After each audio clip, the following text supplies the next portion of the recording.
Hi, and welcome to your Week 8 RaFFle preview video session. My name is Chris Redaway. I'm your host. I'm also the commissioner of the RaFFLe Fantasy Football League. And will you fuckers stay out of my feet and quit fucking with the camera? We're doing this in one take, by the way, so I'm not going to edit that out. You're going to see what kind of shit I got to deal with. That's dogs bumping into your feet. It's people in the kitchen making noise or side comments and shit like that. But I'm a true professional. I work through this shit. The other thing that's maybe a responsibility of mine is what I do need to talk about. And for those of you that watch this video for some comedic relief, if there is such a thing, or what's Chris wearing today, it's the lightning logo. Or what's Chris's facial hair. We went with just the chin music today. I hope you like that. You should probably skip ahead if you're here for that, because I do need to talk seriously for a few moments, and I'm really not joking. I really do need to talk seriously, because it has been a little bit of excitement in your RaFFle league. Excuse me for that. So we had a trade request come through earlier. If you'll recall, Tony Romo was traded for someone's, Red Eye Blind's draft pick next year, their second round pick. And there was, at the RaFFle home office here, there was some water cooler talk about, hey, what do we want to do about this, and are we okay with it? We weren't 100% on board with it, but at the same time, there's something to be said about a team like Hot Attack, who's out of it for the most part, looking to do a little bit of build for next year.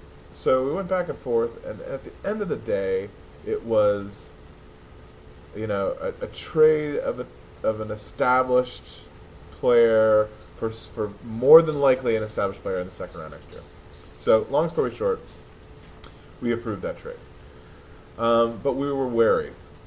Then another trade, same two teams, come back together, and they say, hey, we'd like to trade Larry Fitzgerald for DeMarco Murray, who could be the next Adrian Peterson for all we know, for all anyone knows, or he could be the next Noshawn Marino or whatever.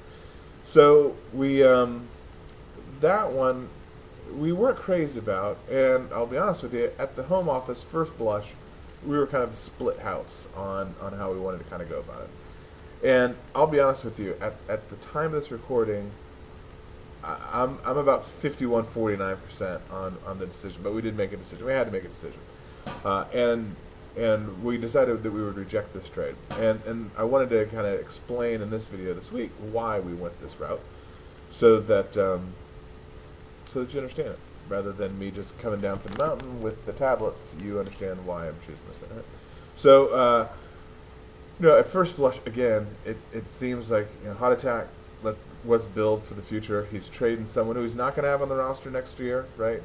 For someone who could, again, be this perennial running back first rounder for the rest of his career, and he would have him for a good long time. The problem you got is trading away an established superstar in Fitzgerald for a kid who had one good week.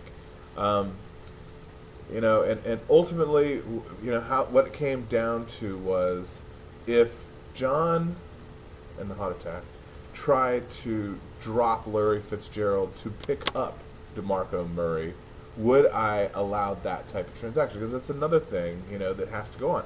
We have to, as teams we're in this keeper mindset, and teams are like, fuck, I'm out of it. I can't keep my first and second round guy, or I'm not going to keep my third rounder who will become a first rounder. I'm going to drop these guys maybe and start taking flyers on other players. And again, you can kind of see the logic there, but we can't allow it, right? I mean, what it does is it's not so much we're protecting John as we're protecting the other 10 teams in the league, right? Whoever is getting, and in this case it's Red Eye Blind, but it could be anybody, right? Whoever's getting that talent without giving up, is there some, it's potential collusion, it's unfair. What if I don't like Red Eye Blind, and I'm going to start giving my players to, whoever's trying to run down Red Eye Blind? So, or the big W's is probably a more realistic thing there. But you know what I mean. So there has to be some governing on those types of transactions, drop ads and trades, especially as we go. but there has to be an eye to allowing these teams to do something in the future. So it's just not black and white. And I tried over the past couple of days to come up with something black and white, and it's just not coming to me, right? So people tell me that there could be smarter people out there. I doubt it, but I'm willing to listen to some people's opinions after the season's over. So what I'd like to do is, for those of you, send me an email, whatever you want to do. Let me know that you'd like to be part of, and I'll put a little group of us together, and we'll talk about trades, keepers, and the like, right? And any potential changes we see. I'm not going to overhaul this thing. I'll be up front with you.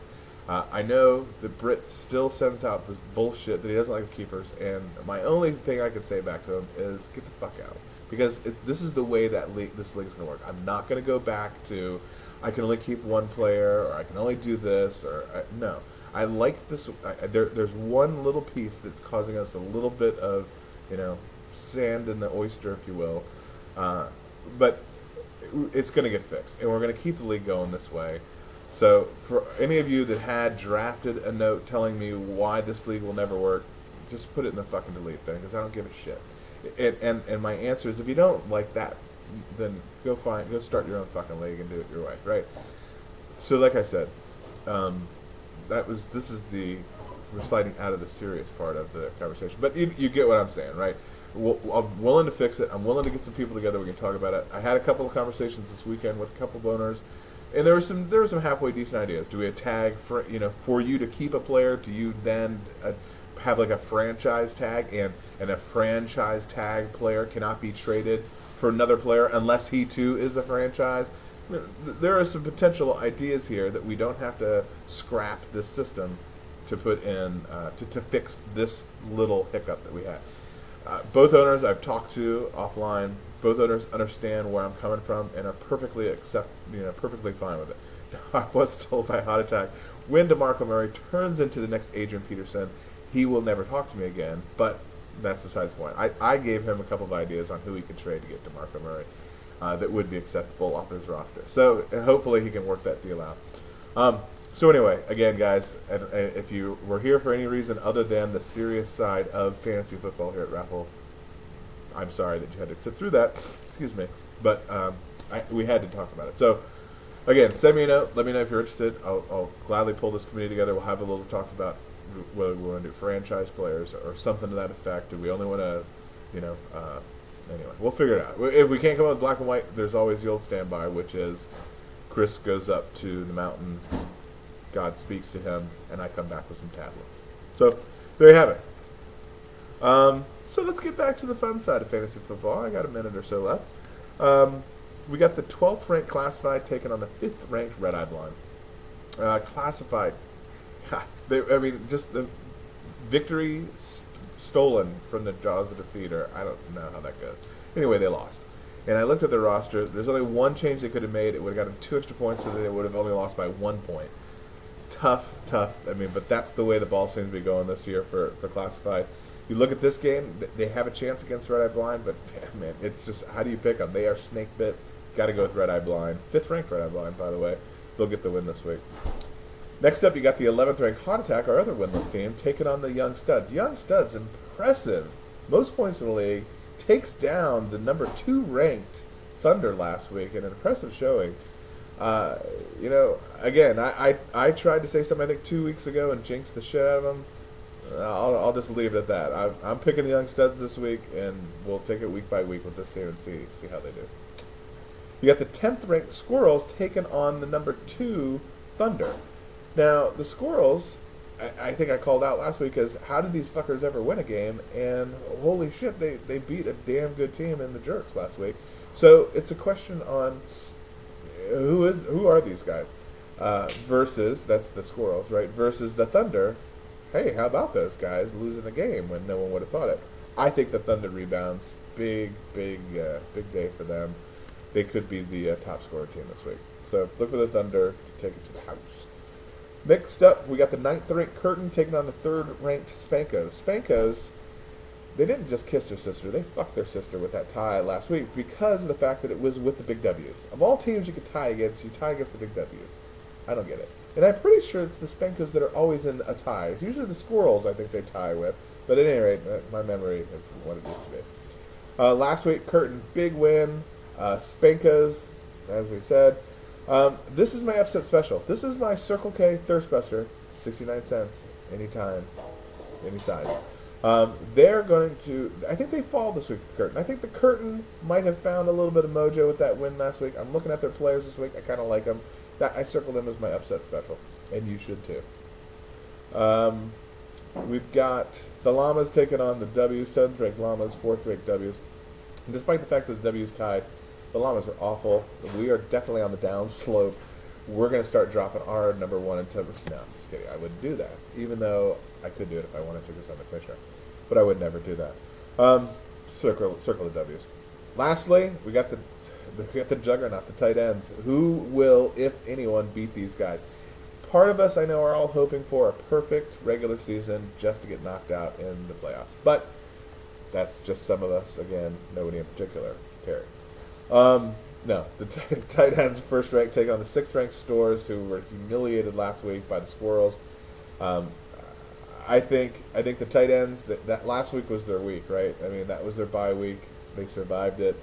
They're going to win this week. I think they'll have the 3rd most points in the league this week.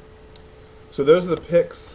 That's the information for you. All I can say is God bless you. God bless America. Happy RaFFLe Day. Oh, happy Halloween.